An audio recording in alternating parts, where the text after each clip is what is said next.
Всю жизнь даже никаких вариантов не было. Юрист Айдар Габдрахманов с детства увлекается хоккеем. Мировой судья стоит на страже законности и ворот. Он играет в любительской команде «Фемида» Верховного суда республики. Уровень, довольно-таки сильный. Чисто любительским его назвать нельзя, потому что мы, действительно тренируемся, участвуем в многочисленных турнирах, соревнованиях. На лед 16-го турнира Кубок юриста вместе с «Фемидой» вышли еще 3 коллектива. Прокуратура Приволжского федерального округа, МВД Татарстана и дружина коллегии адвокатов под названием «Чайка». Это Кубок юриста, приуроченный к нашему профессиональному празднику. На льду мы встречаемся не первый раз, отношения спортивные, все хотят выиграть. Время игры тоже друг с другом общайтесь. Не дувайте друг друга. Пониманием относитесь. На любительском турнире профессиональный настрой, наставления и разбор полетов в раздевалках и на скамейке запасных. Так как турнир проходил всего один день, матчи шли в режиме нон-стоп. Периоды были укороченные по 10 минут.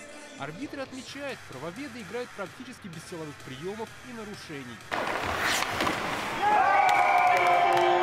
В полуфинале «Фемида» со счетом 6-1 разгромила команду прокуроров. Адвокаты в серии буллитов со счетом 1-0 победили МВД. Полицейским в итоге досталась бронза турнира. В утешительном финале они взяли верх над командой прокуратуры. Сыгранности не было. Мы играли первый турнир такой командой с разных регионов прокуратуры Приволжского федерального округа.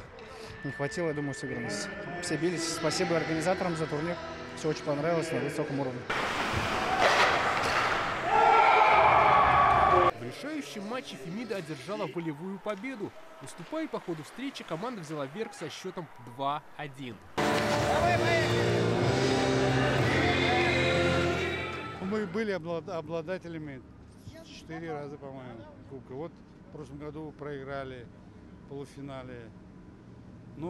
Все стремятся, мы юристы, поддерживать свое физическое состояние. Это здорово, тем более наша работа связана же, она сидящий образ жизни, умственная работа.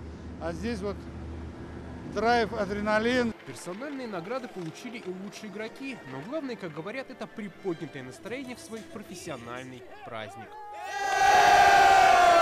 Дмитрий Аринин, Рамзиль Гарипов, ТНВ, Казань.